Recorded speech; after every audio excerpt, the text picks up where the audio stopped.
Ada istilahnya Anthony Robbins kalau nggak salah ngomong kayak gini.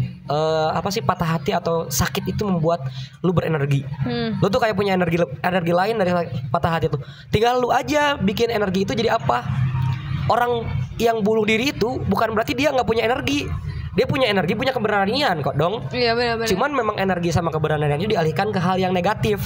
Nah ketika lu patah hati, lu tuh lagi punya energi buat balas dendam ke mantan yang bikin lu sakit hati, energi buat nggak nyaman, energi buat masuk ke zona rimba kalau kata pengusaha-pengusaha. Nah energi itu disalurinnya ke yang bener. Lu belajar skill baru, nambah pengalaman baru, kembangin diri lu seberkembang mungkin, relasi lebih banyak, sampai nanti juga lu kebiasaan kalau lu tuh udah hidup sendiri gitu. Udah patah hati lu udah hidup sendiri dari sakit itu. Nah di situ juga gue mikir memang sih dari yang namanya sakit pasti kita punya energi, dan energi yang gue punya harus gue alihin ke hal yang lebih baik. Welcome to Podcast Halaman Rumah. Podcast yang berisi obrolan tentang kisah, kasih, dan selisih seputar kehidupan anak muda yang akan nemenin kamu layaknya ngobrol santai di halaman rumah. Assalamualaikum warahmatullahi wabarakatuh. Gila sih, udah lama banget gue gak ketemu di podcast halaman rumah, apalagi dialog kayak gini. Dan sekarang gue ditemenin temen kece. Wah gila, dia tuh ya udah kece, aktif, terus juga ketua departemen di jurusan gue. Enggak sih, maksudnya ketua departemen di himpunan mahasiswa jurusan gue. Yaitu apa? Departemen apa, Ru? Ekonomi kreatif. Wah, ekonomi kreatif. Lihat muka-mukanya udah kelihatan muka orang kreatif ya. Enggak, muka orang-orang miskin yang butuh perekonomian. Ya, Heru Gunawan, apa kabar Heru? Alhamdulillah, sedikit serak. Oh sedikit serak ya? Kenapa, habis gara-gara makan gorengan terus? Enggak atau gimana? Gorengan. Terus? Enggak, ini baru dikasih coklat gitu. Belum dikasih yang lain. Ngode. Oke. Heru. Biasa anak ekonomi. Oh iya benar-benar sih. Ru, pengalaman lagi. Sekarang kegiatan apa aja sih, Ru? Banyak kegiatan, paling di himpunan ada ya kegiatan. Kan lagi pandemi nih. Pandemi menghambat lo nggak sih? Enggak, justru pandemi ini ya gara-gara pandemi ini banyak hal sih, termasuk gara-gara tahun 2020 ya, ngomongin 2020. Di saat pandemi gini, jadi tahun itu kayak tahun spesial gitu. Wadaw. Mungkin kalau Riha ngomongin apa quarter life krisis, dan ini lagi ngalamin banget quarter life krisis. Sekarang atau misalnya sebenarnya udah lama? Sekarang udah umur 21, berarti tahun-tahun inilah tahun umur 21 ya? Iyalah. Serius? Dikirain tua, lebih tua dari gue. Serius? Serius 21. Gue 98. Oh iya. Iya. Oh berarti ya kerasa banget quarter life crisis. Jadi masuk umur 21 tuh udah goncangannya udah kerasa banget sih sebenarnya mah. Mungkin gara-gara harapan, terus emang umurnya kayaknya ya kita beranjak dewasa gitu. Apa lu tuh termasuk tipe-tipe manusia yang ambisius gitu?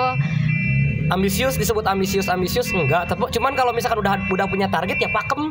Oh, pakem. Kalau gimana caranya lo harus dapetin itu? Nah, itu dia. Ya kayak gitu sih. Kayak gitu sih. Tapi ke target buat diri sendiri. Ngomongin tentang target nih ya. Tapi kayaknya sebelum ngomongin target ke depan, gue pengen tahu dulu harapan di 2020 ini apa yang membuat lo kecewa?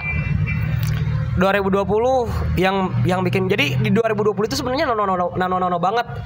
Sedihnya mungkin kalau dibanding di jalan kehidupan ke belakang paling sedih di 2020. Garis bawahi banget ya. Berarti paling deep banget ya. Paling deep banget, paling sedih di 2020 tuh. Terus kayaknya tahun perjuangan banget.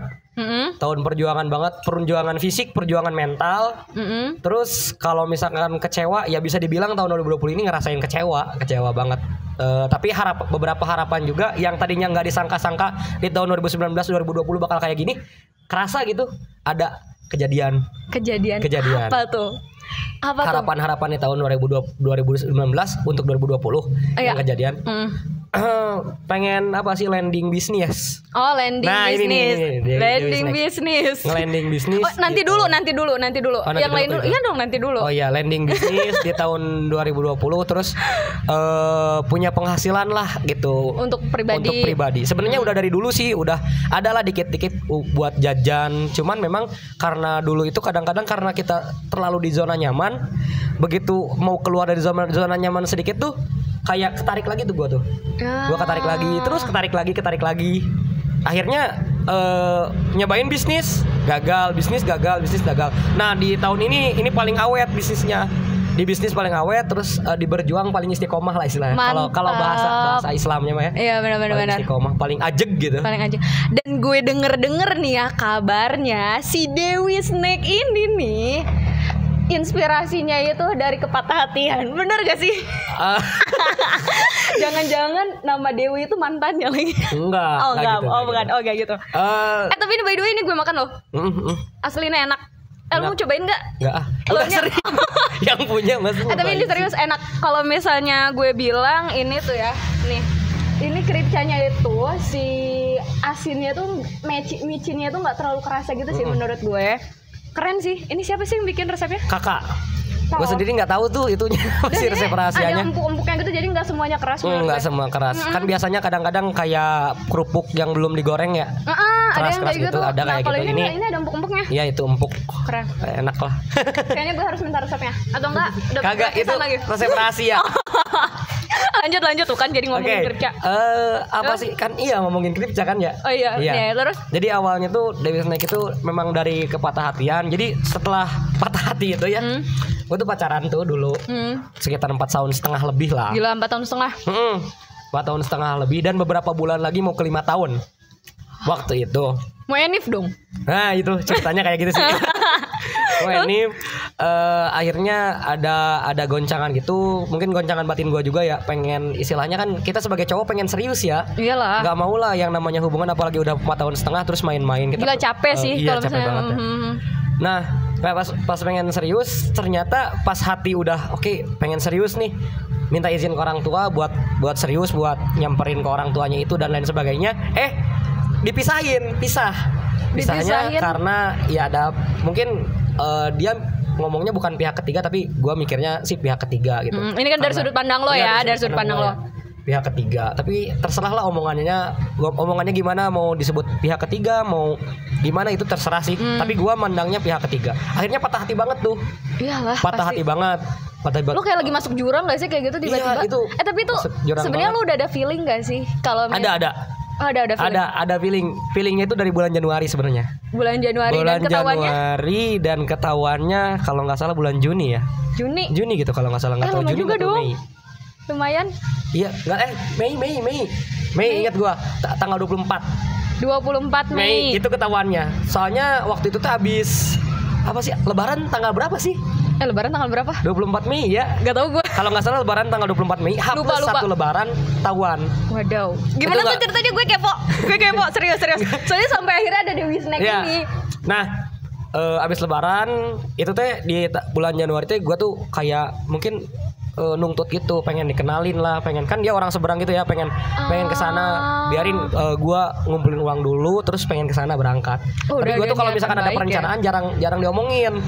Udah tekadin aja dalam hati, terus nyoba ngumpulin uang dikit-dikit. Nah, akhirnya pandemi. Sebelum pandemi itu udah mulai agak ngejauh pas abis nikahan kakak gue. Habis nikah, tapi dia udah sempat dibawa ke keluarga udah sempat. Dia selama mungkin 4 tahun ini dekat sama keluarga gua. Gila sih. Dekat, kok bisa sih? Kayak misal sama orang tua juga udah kayak orang tua tuh, mama gua tuh udah kayak lebih dekat ke dia daripada ke gua. Udah nganggapnya juga kayak anak. Kayak anak banget. Jadi dia sakit bawa ke rumah gitu. Nanti diobatin sama mama gua, dibawa ke rumah ke dokternya. Aduh, itu gue gak denger ceritanya tuh kayak kok bisa ya iya gitu. Udah tuh udah mulai merenggang apa kayak gue tuh kayak ini tuh bener nggak sih? Dianya yang ngejauh apa lo yang lagi semrawut apa gimana? Gue semrawut. Oh emang lo lagi? Gue juga lagi semrawut. Lagi bingung hubungannya tuh mau kemana sih arahnya? Kok gue tiap pengen dikenalin ke orang tuanya kayak dia tuh kayak menghindar terus kayak bilang emang udah berani gitu kalau misalkan disuruh nikah. Emang udah, makanya kan gue tuh kalau misalkan ambil keputusan udah tahu tuh resikonya mau emang kalau misalkan disuruh nikah ya terus emang ujung hubungan itu kemana kalau nggak nikah? Iya benar. Ya kan mikirnya gitu mas kalau nggak putus ya nikah kan? Akhirnya dia tuh kayak ngelarang jangan deh, masih pengen kuliah, masih pengen ini, masih pengen itu, terus kayak gitu sampai akhirnya kok nggak jelas gini ya kata gue tuh, nggak jelas makin nggak jelas. kebetulan pandemi itu. Ingat tanggal 16 Maret gitu ya kalau nggak salah. Kita tuh mulai work from home. Ya pokoknya pas kita lagi itu tuh ya, pas habis itu ya musyawarah kerja ya. Musyawarah kerja di villa ya di kan. Villa, ya. Besoknya masih ngobrol-ngobrol, masih ketemu. Masih ketemu tuh. Ya, terus dia akhirnya karena waktu itu 2 minggu katanya kan liburnya, 2 minggu libur dia pulang ke saudaranya ke Cimahi. Pulang ke saudaranya, habis pulang dari ke saudaranya ternyata diperpanjang liburnya. Iya kan, ingat ya? Iya benar, 2 minggu. Home-nya terus PSBB dan lain sebagainya. Dia pulang tuh ke tempatnya, ke daerahnya. Begitu pulang ke daerahnya, kok makin gak jelas hubungan dia itu. yang ngejauh apa gimana? Gua semrawut, dia semrawut, kayaknya gitu sih. Kayaknya gitu. Jadi nggak ada titik temu ya? Kayaknya gua terus emang kesalahan gue juga sih, ada sesuatu yang nggak nyaman tapi nggak diomongin. Soalnya gue tuh komunikasi. Kayak pengen kelihatan perfect gitu loh. I see. Iya maksudnya. tapi nggak bisa dipungkir sih menurut gue, emang kayaknya cowok tuh kayak gitu pasti kan. Pengen kelihatan baik-baik aja gitu. Kelihatan powerful terus gitu kan di depan ceweknya, ya gue ngerti sih. Terus gue tuh pengen kelihatan perfect, terus ya udah ada masalah dalam diri gue nggak omongin, cuman malah ngode, salahnya gue tuh malah ngode. Kan dia nggak akan jangan ngode ya, mohon maaf, jadi nggak bakalan nyampe gitu. Iya, dia kan nggak akan tahu apa isi hati gue, apa isi pikiran gue. Nah dari situ mungkin dia juga ketemu orang yang lebih bikin dia nyaman ya, lebih dekat bikin dia nyaman. Bahaya sih itu dalam hubungan. Ketemu, tapi kan dia juga berarti kan welcome sama dia, sama orang yang bikin nyaman itu. Kalau dia nggak welcome kan nggak akan mungkin gitu ya. Udahlah, akhirnya makin jauh. Terus kadang-kadang gue butuh waktu buat sendiri, kayak nyuekin dia. Tapi lu ngomong gak sih? Ngomong kayak butuh waktu buat sendiri dulu deh. Kayak, tapi mungkin dia mikirnya itu putus kali ya. Gue padahal mikirnya break. Padahal gue tuh mikirnya pengen nenangin diri dulu. Tapi lu nggak boleh ikutan dulu lah. Kayaknya kurang komunikasi deh. Nah itu kayaknya ke situ sih arahnya. Tapi itu udah dua kali sih gue diselingkuhin. 2 kali. Tapi setelah lo evaluasi kayaknya gara-gara maksudnya lo kayak ngerasa ya emang ini hikmahnya kayaknya gara-gara gue nya kayak gini, atau emang pure kayaknya gara-gara si gue nggak bisa nyalahin juga sih sebenarnya, pasti kedua belah pihak ya kan. Yang namanya hubungan yang ngejalanin 2 kan. Gila, bijak sekali teman saya ini. Terus lanjut. Yang namanya hubungan pasti ngejalanin 2. Mungkin guanya nggak mau ngungkapin apa yang gua rasain, terus dianya juga kayak nggak ngerti, terus harus ngapain, akhirnya terjebak dalam suasana yang salah. Dan gue juga ngerti sih, biasanya perempuan itu susah banget buat ngeduluin. Iya kayaknya sih. Susah. Ya, ini paradigma gue sebagai cewek ya. Tapi dia tuh gue sempat bersyukur punya dia, karena dia tuh terbuka orangnya. Oh, terbuka. Dia tuh kalau misalkan ada sesuatu yang salah, ada yang ini nggak dipendem, diomongin aja langsung ceplos. Memang awal-awal jadian kayaknya masih apa sih? Masih apa namanya? Kayak malu buat ngungkapin, gengsi gitu kan. Tapi kesini dia makin terbuka. Dia tuh termasuk orang yang langsung itu. Tapi kalau misalkan ada dia punya kesalahan dirinya sendiri, dia nutupin itu. Kayak gitu, dia nutupin. Kalau misalkan ada orang gua yang punya salah, dia omongin. Tapi emang enak kayak gitu sih, biar gua bisa evaluasi. Tapi gua kadang-kadang kayak misalkan dia bikin kesalahan, kurang peduli, ya udah sih nggak apa-apa, asal dia nggak dilanjutin kesalahannya tuh. Gila. Tapi mungkin dari situ ya, pastilah ya. Mungkin dari situ ya dia jadinya apa sih namanya, jadi ngerasa kebebasan. Nyari kebebasan. Terlalu bebas kayak gitu sih. Padahal kalau udah komitmen kan sebenarnya komitmen itu bukan sama pasangan sih menurut gue ya.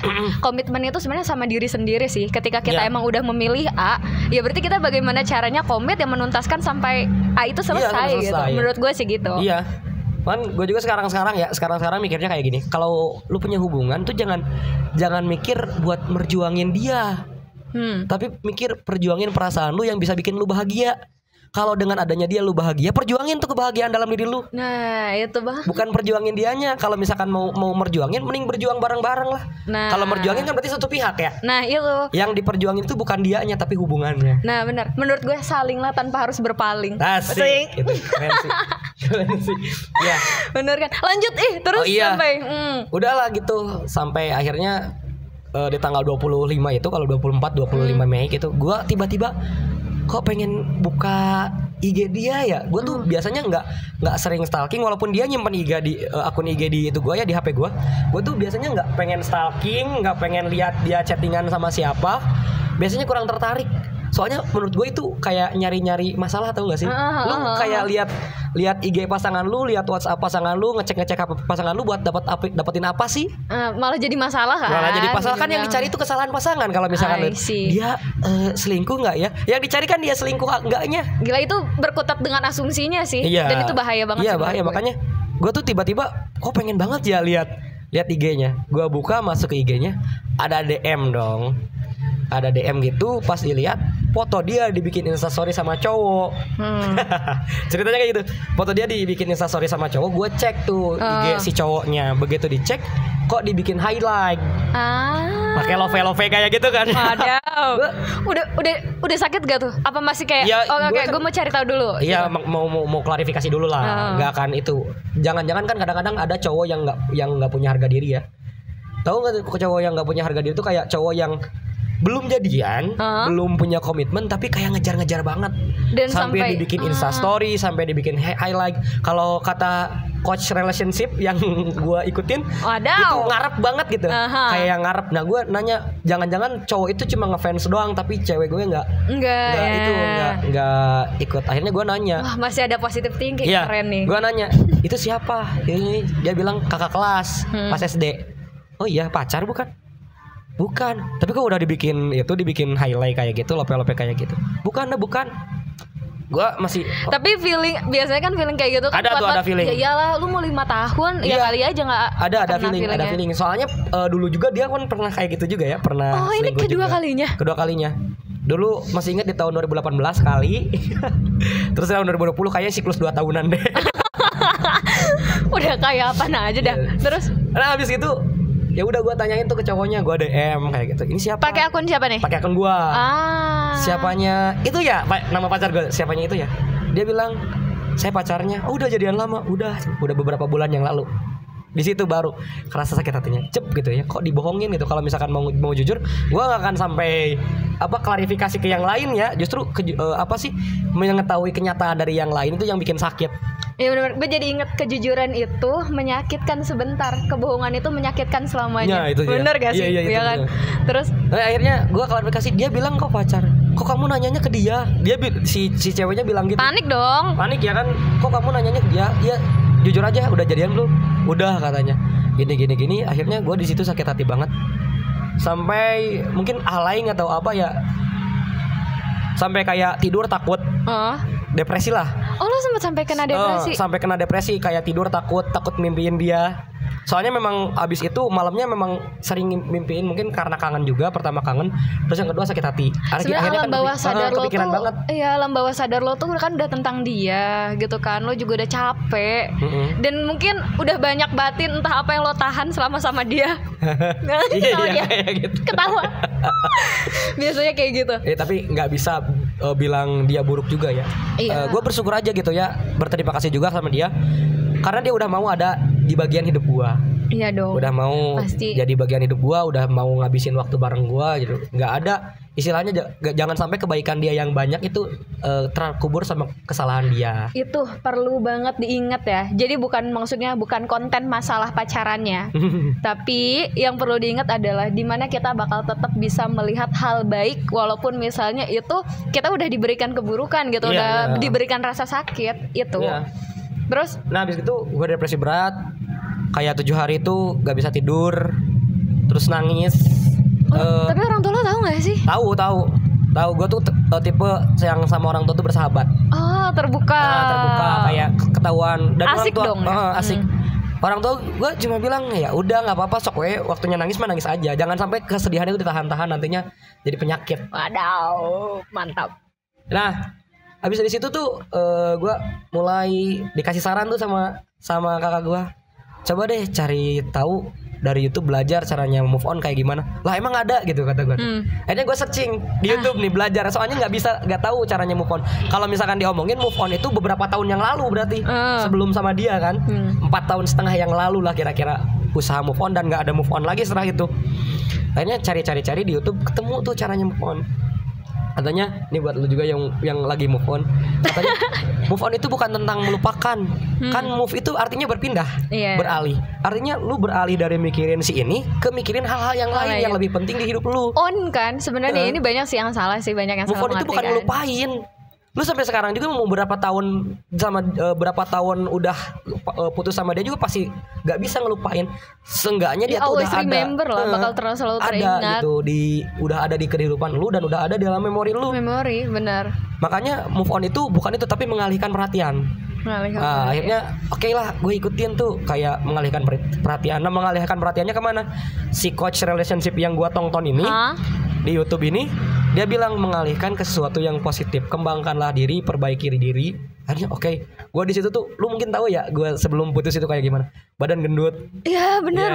Asli dulu dia gendut loh.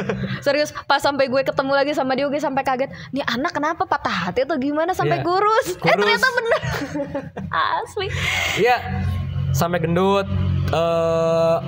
Gue gendut, terus muka hitam. Mungkin sekarang udah agak bersih ya. Muka hitam berminyak, nggak jelas, udah kayak pertambangan lah. Iya benar. Udah kayak pertambangan, terus kayak rambut nggak tertata. Bahkan nyisiran pun kita ibaratnya kalau santri sisir Nabi Daud tuh pakai jari gitu. Dulu tuh pakai jari, sekarang udah pakai sisir kayak. Jadi gitu. ketika lo jomblo lo malah jadi lebih ganteng. Gue sih ngerasanya gitu. Ya.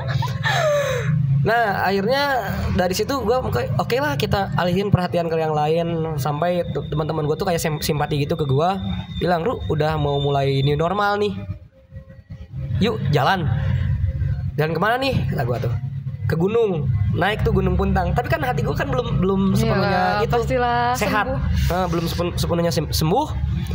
Sampai di gunung juga masih ingat. Pasti. Dan gue juga masih kontekan sama dia. Oh masih kontekan. Aduh itu susah banget, gue paham banget sih. Kebayang aja mau 5 tahun yang ibaratnya pasti intensitas tuh sering banget gitu kan. Terus udah gue akhirnya di gunung itu ya pas turun masih keinget kayak kok percuma, tapi cuman enaknya kayak ngelepasin gitu. Beberapa kan nggak mungkin langsung ya. Bener.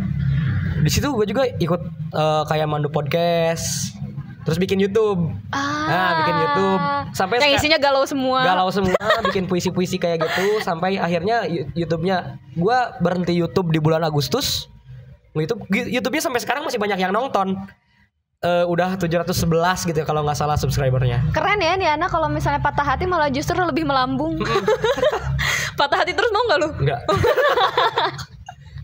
Siapa yang mau? Iya sih bener. Jangan ya Allah, nauzubillah ya, jangan. Terus semoga lu bahagia Ru. Amin. Iya. Amin. Terus.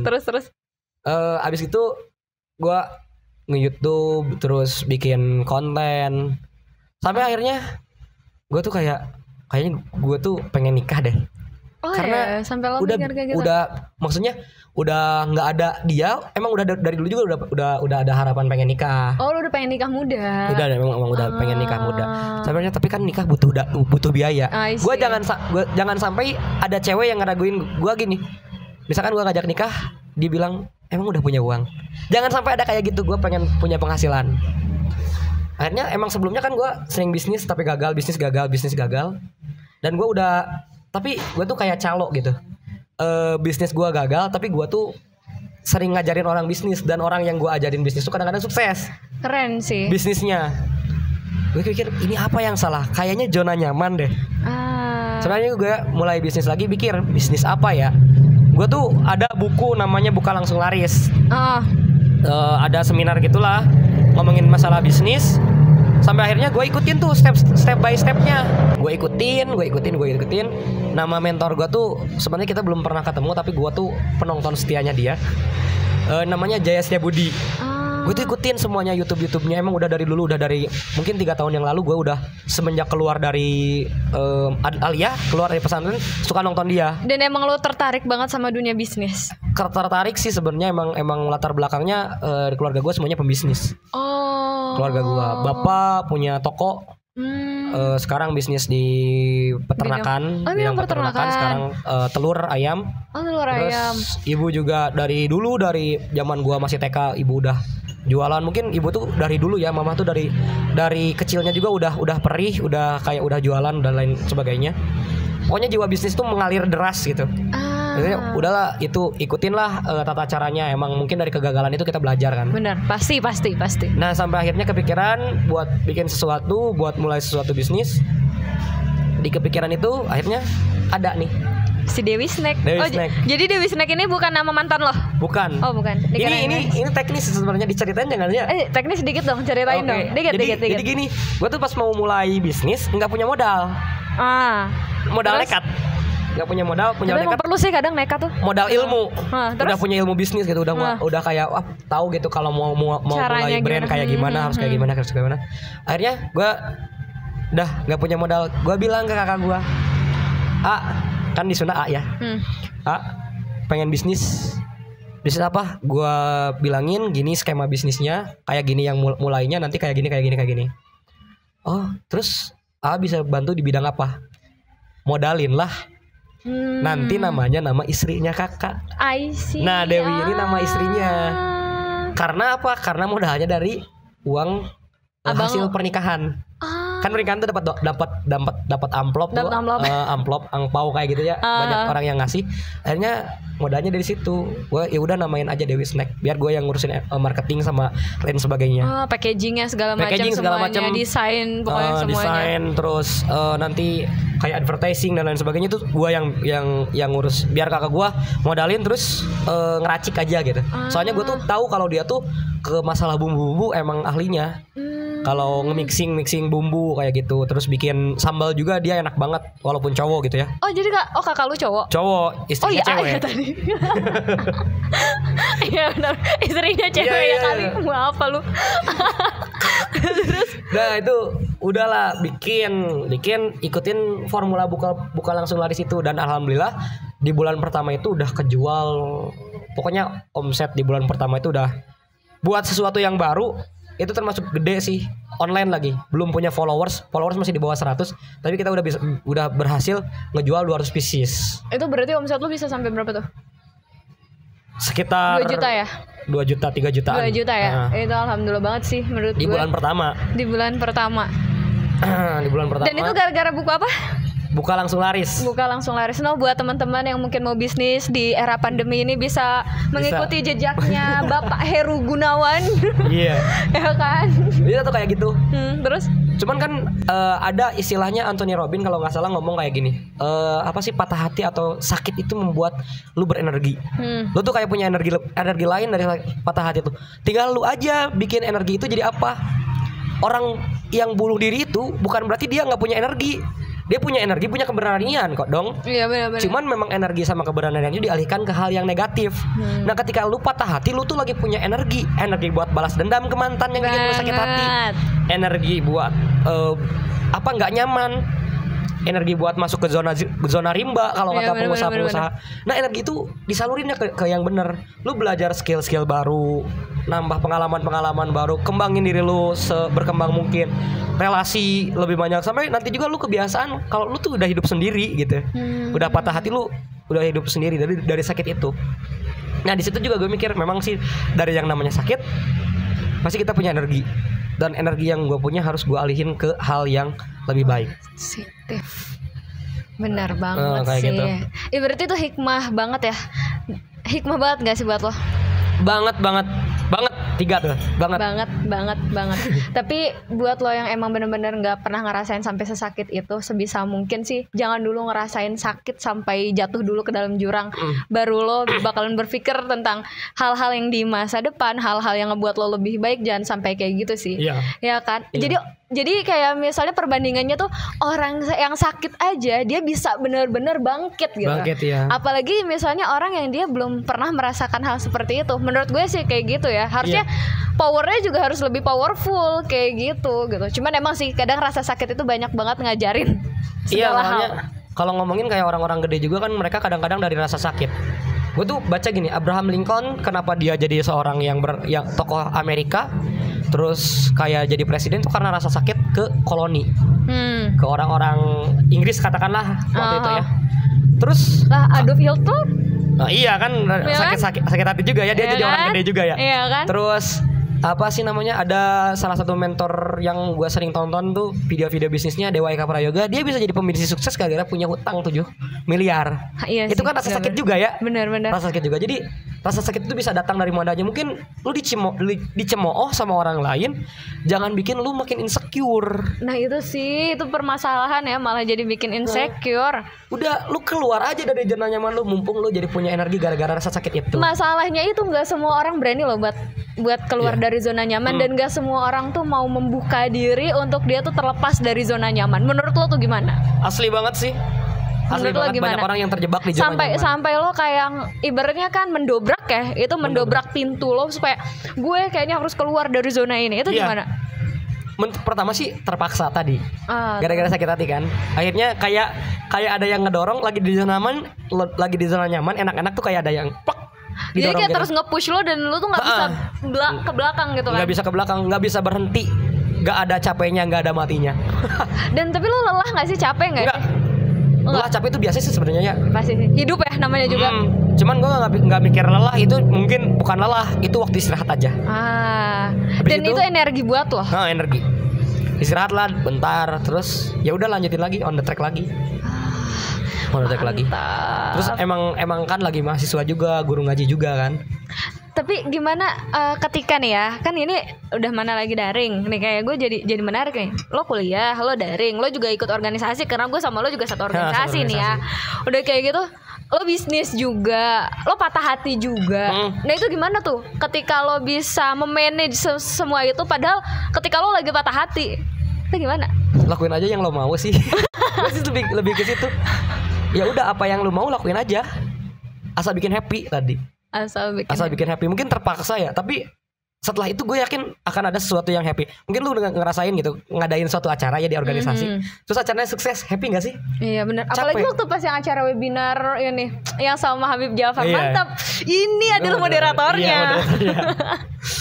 Terus nah gue sih ya udah atur aja gitu, bikin waktu aja. Lu jam segini waktu kuliah, ya udah kuliah aja. Waktu ya gue bersyukurnya itu buat konsisten kayak gitu nggak semua orang mudah loh, nggak semua orang bisa loh. Ketika lagi patah hati tuh ambiar loh. Iya ambiar, tapi kan itu energi. Ya energi kita mau pakai rebahan terus.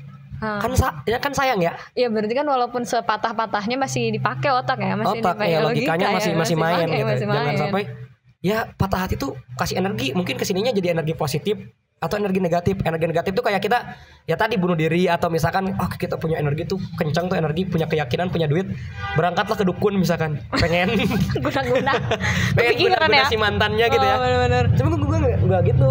Ya udah, alihin aja ke energi positif. Nanti juga kan bukan lupa kebiasaan. Bukan lupa, sampai sekarang gue nggak lupa nama dia, gue nggak lupa kenangan-kenangan sama dia. Pasti. Cuman gue biasa tanpa ada dia.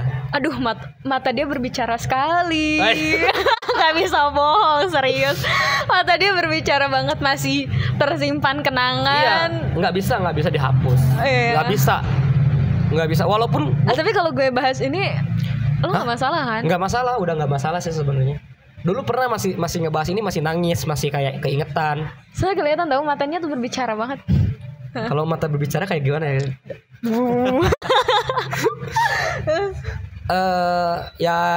Ya udah sih gitu. Akhirnya ya udah ada ini. Tapi waktu ngediriin Dewi Snack juga masih belum itu sih. Masih belum move on sepenuhnya. Gue jadi pengen nanya, motivator terbesar lo siapa? Motivator diri gue sendiri. Diri lo sendiri. Abis itu orang tua sih. Orang tua tuh orang tua tuh nge-support ya, lo banget. Nge-support banget lah. Walaupun kadang-kadang ngemotivasinya dalam hal-hal yang nyeleneh gitu. Gue tuh keluarga humoris. Oh, humoris. Keluarga humoris, kadang-kadang nyeleneh gitu, kayak lah nangis gitu digituin ya. Rek naon atuh? Ini dikasih itu enggak sih, dikasih subtitle enggak sih nanti? Oh, nanti bisa. Kayaknya orang ngerti aja deh, udah ngerti. Nangis naon atuh cik nangan sajian. Apa memang loba gitu kan. Kayak gitu emang, walaupun nyelekit terus emang kayaknya biasa aja gitu, itu sering dia ucapin sama orang lain, tapi karena orang tua atau keluarga yang ngucapin jadi bikin kita mikir gitu. Tapi emang gitu sih, kadang kalau misalnya diucapkan sama orang tersayang itu biasanya lebih nyabet deh, berarti lebih nampar gitu, lebih nampar walaupun mungkin bercanda sih aslinya. Kadang konteksnya. Ya udah gitu, motivator. Terus motivasinya mungkin dari orang-orang yang, gue makasih banget sih orang-orang di YouTube, orang-orang yang udah bikin konten. Mungkin bikin konten kayak gini kita nggak tahu impactnya buat siapa. Mungkin ada orang yang nanti terinspirasi terus, gue gak boleh gini. Terima kasih gitu. Heru nanti kayak gitu. Nah, gue makasih banget sama orang-orang di YouTube yang ngebahas tentang patah hati, yang ngebahas tentang gimana caranya bangkit, yang ngebahas tentang bisnis dan sebagainya, yang ngasih manfaat buat orang-orang.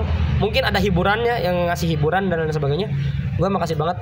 Itu mungkin motivator yang nggak terlihat buat gue, tapi itu bener juga ngasih sih. Motivasi sih. Ya banget. Dan sekarang gue mau nanya sama lo, apa nih rencana ke depan lo? Tentunya pengen lulus 2021 nih, bentar lagi, beberapa hari lagi nih. 2021 lulus. Amin. Semoga kita semua lulus ya 2021. Wisuda offline. Amin. Benar. Wisuda online kayaknya. Dan kayaknya gue prediksi nih. Gue prediksi apa nih? Apa? Nikah. Pengen nikah kan sebenarnya gue nggak nargetin sih. Nggak nargetin, tapi pengen nikah. Saya kan dari kemarin lo bilang kan. Dari tadi maksudnya. Iya. Terus? Pengen nikah, cuman nggak ditargetin di tahun 2021. Sedatangnya aja. Ya lu jemput lah. Kan lu cowok gimana sih? Ya gue ngejemputnya dengan cara memperbaiki diri gue dulu. Ya tapi lu jangan nebar, ibaratnya jangan nebar paku ya. Nebar bunga. Gimana nanti nebar paku? Nebar siapa yang dapat ya udah gitu. Enggak lah, pasti gue juga udah punya kriteria. Gara-gara kesalahan kemarin itu, gue punya kriteria harus gini.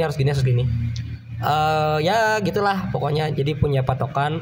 Cuman sebelum itu gue nggak bisa mikirin tentang orang lain. Kalau jodoh kan tentang orang lain ya. Benar. Tentang orang lain. Ya udah gue pikirin tentang diri gue sendiri, karena gue yakin ketika diri gue udah pantas menjadi seorang kepala keluarga, datang. Benar. Explore yourself lah. Masa eksplorasi diri lo gitu kan. Nanti juga kan mungkin suatu saat ada yang nanya, kok masih sendiri?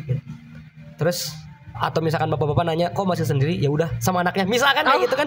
Atau misalkan di Macombangi kan kita nggak tahu nggak tahu. Kayak gue kan nggak tahu di tahun 2020 ini bakal ngalamin sebuah hal yang bikin lo shock. Hal yang bikin gue shock, hal yang bikin gue sedih banget, hal yang bikin gue kecewa banget. Tapi hal yang bikin gue berjuang banget dan senang banget, bahagia banget sih. Punya teman-teman kayak semenjak sama dia gue bersyukur banget itu, kayak punya teman-teman. Dulu tuh gue kayak mikir, lah kok gue ngutamain teman-teman ya, padahal prioritasin dia aja, cewek gue aja. Padahal gue tuh nggak sadar teman-teman gue tuh nggak akan ninggalin gue. Kalau ninggalin juga nggak bakalan bikin gue sakit hati. Nggak ada istilahnya putus sama teman-teman gue kan. Iya. Ya kan. Jadi gue makin sadar teman-teman gue lebih berharga dari apapun. Hati gue lebih berharga dari apapun, teman-teman gue, lingkungan gue, diri gue sendiri. Dari situ sih mikirnya. Jadi kayak kenapa nggak nargetin, ya udah kalau datang ya. Sekarang juga kan gue kayak gini tuh berarti ngejemput ya. Benar. Gue aktif sama ini, terus kayak ngembangin diri sendiri, itu kan bentuk ngejemput tuh kan nggak harus gue kayak ngedeketin cewek terus kan. Iya. Nggak harus kayak gitu. Mungkin ngejemputnya dengan cara, kalau lu pengen dapet ikan yang bagus, umpannya pun harus bagus. Benar. Nah, di sini gue sebagai pemain apa namanya, pemain pancingannya. Gila. Jadi cewek tuh diibaratkan Iya, itu gue sih. Ya pasti kan kita pengen yang berkualitas ya. Iya benar. Diri gue juga harus bagus gitu. Jangan sampai malah nanti di perjalanan terus gue nemu yang ternyata bikin gue insecure, atau misalkan karena diri gue di bawah dia, gara-gara diri gue nggak berkembang, terus kayak gue nuntut dia buat turun ke bawah. Kayak gini misalkan ini tingkat gue ya, ini kualitas gue, ini kualitas dia ya. Terus gara-gara gue kualitasnya di bawah, gue minta dia buat turun. Enggak, harusnya lo yang naik. Harusnya gue yang naik. Dan lebih naik lagi. Harusnya lo yang lebih naik. Dan gue sebel, jujur nih, gue jadi sebel nih ya. Gue jadi ingat, sering kali ada laki-laki yang kayaknya dia tuh nggak mau di bawah perempuannya, dan dia tuh malah justru nyuruh si perempuannya itu turun. Harusnya dari situ dia tuh termotivasi harus lebih baik lagi. Itu asal sih gue sebel sih. Iya. Dengan yang kayak gitu. Kalau ngomongin itu ya, contohnya gini deh. Si cowoknya itu katakanlah lulusan SMA, bukan berarti gue bikin ngomong lulusan SMA itu nggak baik ya. Lulusan SMA terus kerja seadanya, terus si ceweknya tuh S1 dan punya mimpi misalkan jadi dosen. Si cowoknya tuh ngomong, mending jangan jadi dosen deh. Padahal kan jadi dosen tuh mimpinya si ceweknya ya. Iya. Mending jangan jadi dosen deh. Mending udah nggak apa-apa, cewek mah S1 juga. nggak apa-apa, nggak usah dilanjutin S2. Itu kan lu tuh kayak katanya sayang, katanya cinta. Si cowok cewek itu katanya sayang, katanya cinta, tapi kalau lu matahin impian pasangan lu harusnya lo support dong. Support dan lu ikut ke atas.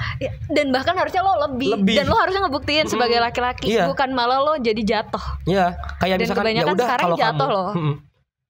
Kayak misalkan ya udah sih, lu kalau misalkan punya, misalkan gini, kamu punya cita-cita jadi dosen. Kalau aku kayaknya udah nggak bisa sih jadi dosen, soalnya aku lulusan SMA. Tapi aku bakal setingkat sama kamu. Mungkin gaji kita akan sama. Mungkin gaji aku lebih besar. Gimana caranya? Mungkin aku nanti jadi direktur, atau misalkan aku punya bisnis bener-bener yang nanti bisa ngebiayain kamu buat ngeraih mimpi kamu. Kan itu lebih asik ya. Wah, mantap. Tepuk tangan dulu buat Heru. Terus apa lagi tuh impian lo? Impian gue sih biar diamini nih sama semuanya juga kan. Guru gue tuh pernah bilang, lu pengen jadi pengusaha itu pengen apa? Niatnya dulu, tujuannya. Pondasinya apa tuh? Pondasinya apa? Pengen apa? Pengen banyak uang. Kalau udah banyak uang pengen apa?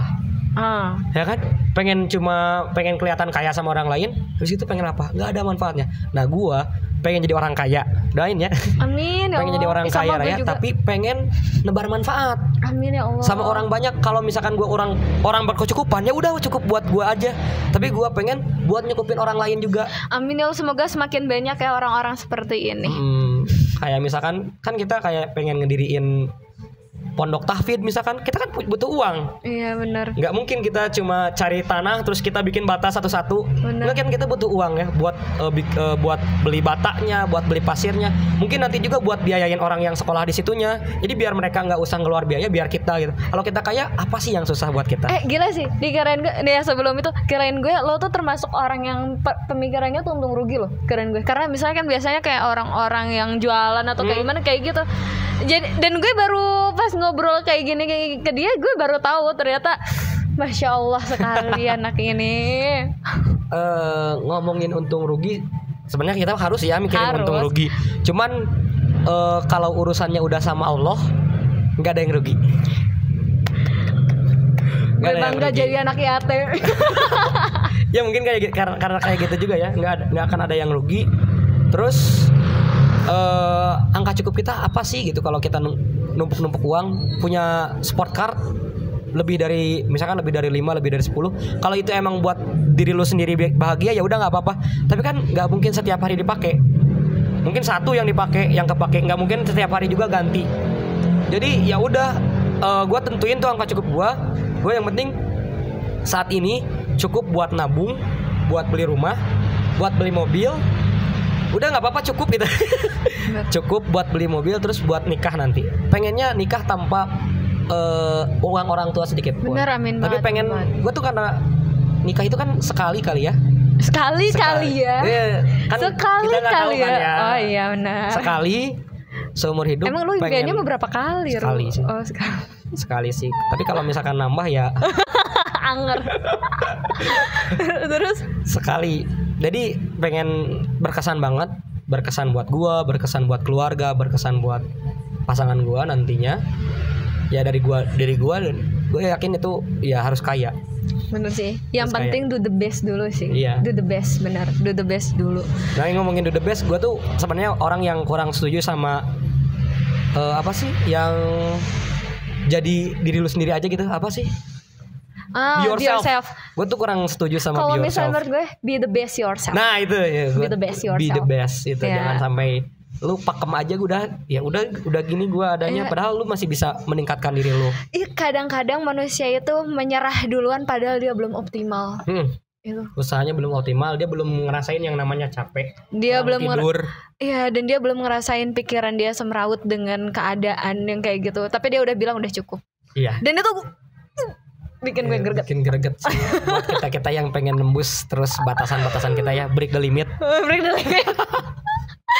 Mantap Heru. Makasih banyak. Oh iya, Ru. Kalau misalnya gue nanya nih, andai waktu bisa diulang, apa yang mau lo lakuin? Berandai-andai nih. Diulang ke arah mana gitu? Diulang kemana aja? Ada hal-hal mungkin harapan lo yang kayaknya harusnya gue tuh kayak gini, harusnya gue tuh gini gitu. Apa ya? Sebenarnya Gue nggak mau waktu diulang. Oh, lo nggak mau? Nggak mau. Menarik. Udah itu udah jalur hidup, udah jalan hidup sampai saat ini. Kalau gue nggak ngalamin patah hati itu, gue mungkin nggak akan ada di sini. Gue nggak mungkin gue ini nggak akan ada. Dari sini mana? Dari sini ya. Ini nggak akan ada. Ini nggak akan ada dan gue nggak bakal makan ini. Iya, mungkin kalau misalkan gue waktu itu nggak terjadi. Jadi sebenarnya mungkin awal-awalnya gue mikir wah ini apes banget sih kayak gitu ya. Tapi setelah gini ya nggak mau diulang. Apa yang mau diulang coba? Mungkin gue nggak akan ada di posisi ini. Gue nggak akan ada istilahnya keluar dari zona nyaman gue. Dan justru kayaknya kalau berandai-andai itu justru membuat kita semakin menyesal dan terpuruk sih. Ya nggak sih? Kan karena kita tuh mengandai apalagi masa lalu. Gue tuh sebenarnya tipe orang yang pantang menyesal. Mantap. Pantang menyesal karena kan lo udah optimal. Apa? Ya udah, nggak apa-apa, udah optimal juga. Iya, maksudnya mungkin karena lo udah ngerasa lo udah optimal, makanya lo jadi pantang menyesal. Misal gue nggak optimal, itu juga hidup gue. Misal nih, gue nggak optimal ya di apa yang gue lakuin, itu udah hidup gue. Nggak ada istilahnya nyesel. Ya udah, nggak apa-apa. Mungkin ada waktu di mana nanti gue harus bangkit. Jadi nggak usah kalau waktu diputar, lu nyesel nggak hari ini? Nggak nyesel. Lu nyesel nggak waktu itu semerawut? Nggak nyesel. Kalau gue nggak semerawut, gue nggak akan ada di posisi ini. Lu nyesel nggak waktu itu cek handphone dia, terus cek IG dia, terus tahu dia selingkuh? Nggak nyesel tuh. Nggak ada yang gue sesalin. Kalau misalnya kata kameramen gue mau ngomong kayak gini, masih ada untungnya. Iya, orang Sunda kan masih ada untungnya ya. Masih ada untungnya, sering banget denger kayak gitu. Gak ada yang bikin gua nyesel sebenarnya, apapun itu. Ya udah itu, udah apa namanya, udah jalan hidup gua. Ya tinggal jalanin optimal, seoptimal mungkin. Tinggal syukurin aja. Apalagi itu udah terjadi. Seandainya bisa kembali juga ya udah nggak apa-apa gitu aja. Soalnya pasti nanti kalau misalkan gua gak gitu mungkin alurnya beda lagi. Iya sih, benar. Udah skenario terbaik buat hidup lo lah. Intinya gitu kan. Ya jadi buat apa sih kayak balik lagi mau ngapain? Gue gak pikiran kalau balik lagi mau ngapain ya. Kayak misalkan kalau gua balik lagi perbaikin komunikasi sama dia, ya udah. Kalau misalkan gua baik komunikasi sama dia, gua akan sakit hati. Gua nggak akan keluar dari zona nyaman gua nggak akan jadi hero yang sekarang. Mantap. Pesan buat teman-teman di sini apa nih? Banyak sebenarnya ya. Mungkin teman-teman ada yang lagi patah hati. Ya udah, kalau mau sedih aja dulu. Kasih ruang ya. Sedih aja dulu, ungkapin dulu. Kalau misalkan mau alay-alayan, mau bikin puisi ya bikin puisi aja dulu, bikin alay-alay dulu, bikin. Minimal jujur sama diri sendiri dulu sih ketika sakit tuh. Ya. Sampai satu titik di mana lu ngerasain bahwa itu bikin lu bahagia. Ketika lu udah bisa nemuin sesuatu yang bikin lu bahagia lagi, on the track. Apalagi nih yang bikin lu bahagia. Mungkin di waktu lu patah hati, di waktu lu sendiri, lu ada waktu buat mengenal diri lu sendiri. Apa yang bikin gua seneng, apa yang bikin gua sedih, apa yang harus gua hindarin. Lu mengenal diri lu sendiri, tanpa ada lu harus mengenal, harus memahami orang lain. Take your time. Lu mulai mikir, mulai karena di waktu sendiri itu rancang masa depan lu. Itu pertama. Patah hati itu energi kan? Energi alihin ke positif. Itu yang pertama. Yang kedua, move on. Sering kita salah ya masalah move on. Move on itu melupakan. No, move on itu bukan melupakan, tapi lu bergeser, berpindah dari satu hal, mungkin dari asalnya pacaran ke hal-hal yang lain yang bisa bikin lu terbiasa, bukan lupa ya, terbiasa tanpa ada dia. Lu pasti bakal ingat sama kenangan-kenangan sama dia, sama kenangan-kenangan sama mantan atau lain sebagainya. Lu pasti ingat sampai kapanpun, sampai tua pun lu pasti ingat bahwa nama mantan lu si ini. Dulu gua pernah ngapain aja lu pasti ingat. Jadi bohong ya kalau misalnya lupa sama nama mantan? Enggak. Oh, enggak mungkin. Kecuali lu amnesia. Amnesia ya. Kecuali amnesia mungkin lupa. Cuman move on itu kan bukan amnesia. Ya udah, lu pindah kegiatan sampai lu terbiasa tanpa ada dirinya. Jangan sampai lu pergi dalam keadaan menangis, tapi pergilah dalam keadaan tersenyum. Artinya lu ikhlas gitu. Ya udah, nggak apa-apa. Senyum gitu. Justru kan kita baik-baik kamu gitu ya. Justru kita kan kadang-kadang dalam keadaan menangis kayak gitu. Terus ya tadi be your best self.